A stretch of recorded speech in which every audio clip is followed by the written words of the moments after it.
Assembly will hear an address by His Excellency Uhuru Kenyatta, President and Commander-in-Chief of the Defense Forces of the Republic of Kenya. I request protocol to escort His Excellency.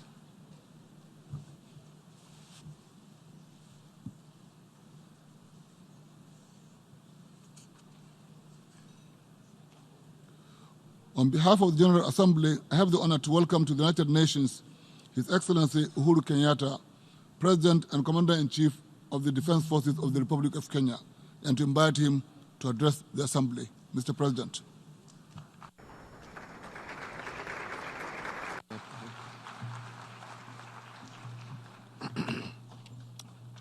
Thank you.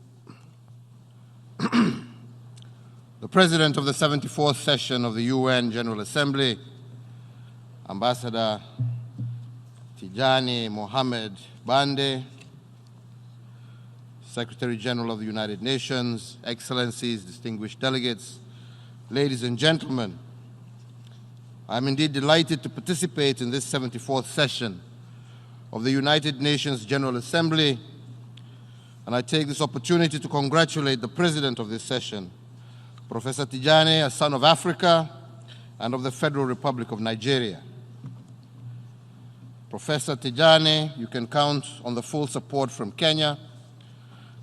And I also take this opportunity to commend your predecessor, Ambassador Maria Fernanda Espinosa, who throughout her tenure remained steadfast in her promotion of and commitment to a rules-based international system and multilateralism. Ladies and gentlemen, the theme for this year's session, Galvanizing Multilateral Efforts for Poverty Eradication, Quality Education, Climate Action, and Inclusion, is timely. It helps us to engage a range of complex and intertwined global challenges that confront humanity today. We collectively have a solemn duty to ensure that the world is a better place for future generations. We must bequeath our children a politically stable, environmentally healthy, and socially cohesive world. We, the leaders gathered in this great hall, are and must be the bridge to that future world. Our actions today will determine whether that future will be bleak, depleted of resources, with higher poverty levels, and fragmented, warring nations. Or, on the other hand, our actions today will bestow upon our children better living standards, prosperous, vibrant, and cohesive societies endowed with sustainably managed resources. Mr. President, never have we, the global leaders, faced such a stark choice: to either redeem the future or to destroy it. The envisioned prosperous future calls us all to take bold actions that give meaning to the theme of the General Assembly. In this regard, allow me, Mr. President, to reflect on a number of actions that can contribute to the desired future. First, we must put people at the core of development. We must support our populations, particularly the youth, to be productively engaged, to shape the future, and not to fall victim to it. In this regard, we must accelerate the implementation of the SDGs. Critical to this is the generation of big, disaggregated data to help us plan targeted interventions and to monitor implementations. In Kenya, we have heavily invested in education and health in an effort to achieve social inclusion, develop knowledge and competencies, and to secure the future by not leaving anyone behind. We have now achieved 100% transition from primary to secondary school and free secondary school education for all day scholars. To enhance equal opportunity, we have also provided re-entry for girls who drop out of school after falling pregnant. We provide free sanitary towels to all school-going girls, and Kenya's children now enjoy an average of 10.7 years of schooling, the highest in our region. To drive our economy, Kenya is tackling the burden of diseases and is on the path to achieving universal health coverage by 2022. We provide access to a health benefits package that prioritizes primary health care interventions, reduces the cost of medicines, and increases the number of people with insurance cover. Second, Mr. President, you cannot have development without sustainable peace. In the Horn of Africa region, a complexity of factors has in the last 3 or so decades led to multi-layered threats to peace. These are exacerbated by the disruptive effects of climate change, introducing ecological vulnerabilities to a very delicate security context. The ability of terrorist organizations to execute their plans with impunity has introduced another dimension to the security terrain in our region. Mr. President, the commitment to pursue peace and security remains at the core of our foreign policy, and I am pleased to say that combined efforts to advance peace and security in the region continue to bear fruit. I take this opportunity to congratulate the Sudan for coming to a path of sustainable peace, which they negotiated amongst themselves with the help of the African Union. Kenya shares the optimism of the people of the Sudan, and we believe the transitional process will pave the way for democratic elections in 2022. I also warmly commend the role of women of the Sudan for driving and facilitating this most satisfactory and lessons-laden outcome that makes the entire African continent proud. I am also encouraged by progress made in South Sudan. Security has improved with a decrease in violence across the country since the signing of the revitalized peace agreement. And I am convinced the pending issues can be resolved in a consultative and collaborative manner. I commend Dr. Riek Machar for traveling to Juba for the face-to-face meeting with his brother and colleague, President Salva Kiir, to engage on the outstanding issues. Kenya supports the creation of an all-inclusive transitional mechanism and institutions to undertake the required political process and reforms. This will ensure a smooth transition to the next phase of the peace process. Mr. President, in the same spirit, my administration continues to reach out to the Federal Republic of Somalia in an effort to find an amicable and sustainable solution to the maritime boundary disputes between us. In this regard, I welcome the decision of the African Union Peace and Security Council of the 3rd September 2019 that urges both parties to engage. As we all know, the UN Charter privileges the use of negotiation as the most preferred mechanism for settlement of disputes.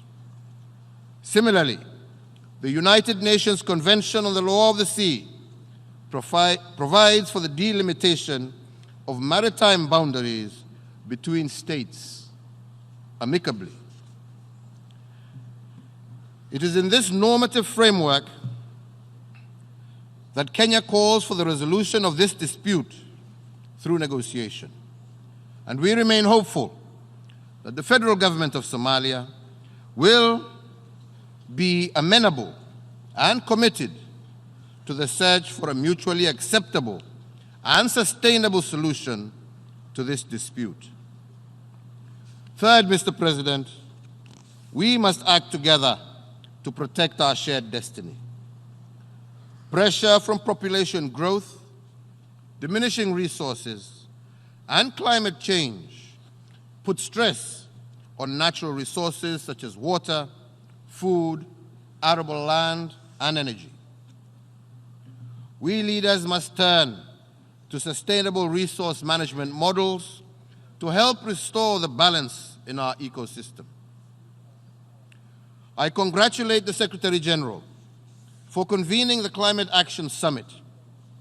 We must implement and scale up affordable solutions that will help us leapfrog to sustainable and more resilient economies that reduces greenhouse emissions and push global warming below 1.5 degrees Celsius. Kenya and Turkey co-lead on the infrastructure, cities, and local action aspect of the summit, whose aim is to build better climate resilience initiatives for our urban poor. We urge countries to place the vulnerable urban poor communities at the center of their climate action plans.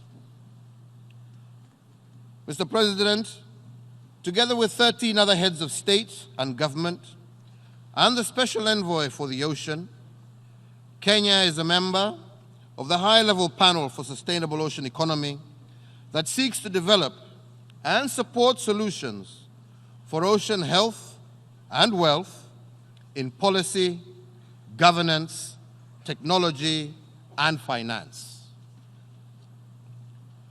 Mr. President, in the Horn of Africa, we witness a confluence of climate change and conflict.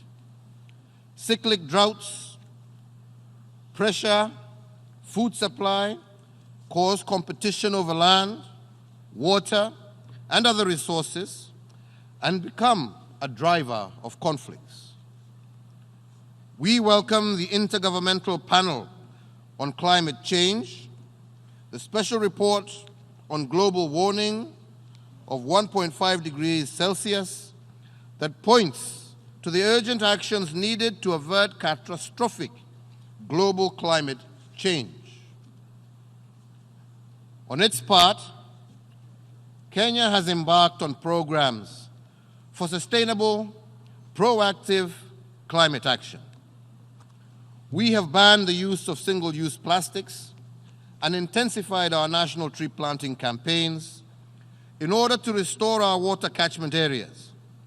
We target to increase our forest cover from the current 77% to 15% by 2022. We are focused on development of clean energy.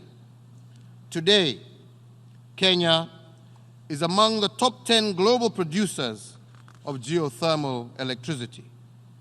Recently, we launched a 300-megawatt wind project, the single largest wind power project in Africa, and have several renewable energy generation projects in the pipeline. Mr. President, the fourth area that we need to secure a better future is financing for development. We need an estimated US $2.5 to $3 trillion annually to finance SDGs and climate action and target the critical needs of our global population. We need to introduce innovative financing models that reorients private capital, create new instruments and modalities that strengthen regulatory framework to de-risk investments. Recognizing the untapped potential to raise capital through issuance of bonds to ordinary citizens, the government of Kenya, in conjunction with private sector players, launched a mobile-centered government bond called M-Akiba in 2017, so that Kenyans can now with as little as $30 participate in the government securities market. We have provided financial facilitation through a revolutionary micro, small, and medium enterprise credit financing scheme, dubbed STAWI, which means prosper in Kiswahili, that enables small business enterprises to overcome constraints, including lack of collateral and perceived credit risk. The fifth area, Mr. President, is the use of technology to drive development. Digital revolution offers opportunities to accelerate the achievements of the SDG in multiple ways, including e-commerce, online jobs, improved service delivery, increasing transparency, improved targeting for social safety net programs, and expanding financial inclusion. Taking advantage of mobile phone financial services, we in Kenya have more than tripled financial inclusion from 26% in the year 2006 to 82% in 2019. In May 2019, we launched Kenya's Digital Economy Blueprint to develop a digitally empowered citizenry living in a digitally enabled society. We hope to champion the growth of an Africa-wide digital economy. Finally, Mr. Chairman, the agenda outlined requires not less partnerships, not less collaboration and international cooperation, but more partnerships, more collaboration, and more international cooperation. We therefore need to re-energize and reform the multilateral system in order to guarantee our common future. We must reaffirm the values of the UN Charter that embraces a common humanity, safeguards a rule-based international order, and underscores equality and respect of all humanity. I applaud the Secretary General for his continued reform efforts. Kenya is honored to host the United Nations offices in Nairobi, the only one in the Global South, and looks forward to facilitating the establishment and hosting of the regional United Nations Global Service Delivery Model Center. We also welcome the positive response by the UN General Assembly to the concerns raised by member states calling for better coordination on urbanization, human settlement, and environmental governance matters. In this regard, in March of 2019, Kenya was proud to host a successful fourth session of the United Nations Environmental Assembly, UNEA, and the third session of the One Planet Summit with France, also in March of this year. This, together with the first session of the United Nations Habitat Assembly in May of this year. Kenya fully supports strengthening of governance and member states' oversight over UN habitat. Mr. President, I want at this opportunity to thank the African Union for the endorsement of Kenya's candidature to the Security Council for the year 2021-2022, and our pursuit for solutions to global challenges convinces us that we are well placed to contribute constructively in the Security Council. When the world had given up on our region, we in Kenya opened our doors to millions of people fleeing insecurity. To this day, we remain hosts to hundreds of thousands of refugees. Our investment in the Sudan negotiations led to the Comprehensive Peace Agreement in 2005, and we continue to support stabilization efforts in both Sudan and South Sudan.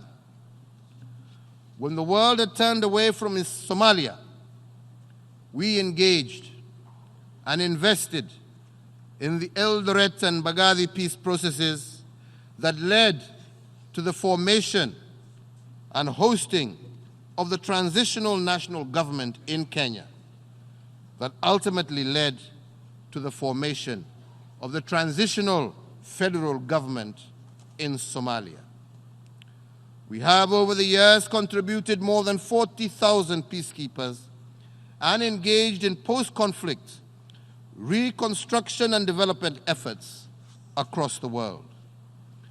We therefore hope that our experience, our competencies, and unrelenting search for peace and prosperity in our neighborhood, on our continent, and the wider world will persuade the entire UN membership to support the African Union candidate for the non-permanent seat of the United Nations Security Council during the elections slated for June of 2020. I request for the vote of each and every member of our United Nations family. Mr. Chairman, in closing, I invite all of you to Kenya in November of this year, when together with the Kingdom of Denmark and the United Nations Population Fund, we will convene the Nairobi Summit on the International Conference on Population and Development.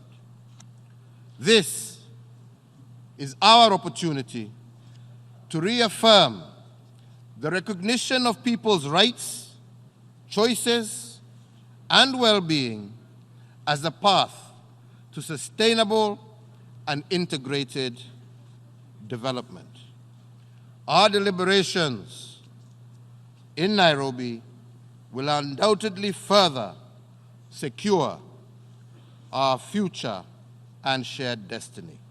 I thank you, and God bless you all. Thank you.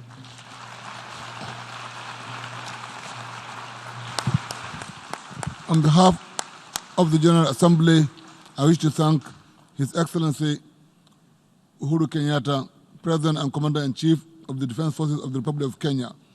May I request the President to remain seated while we greet Mr. President.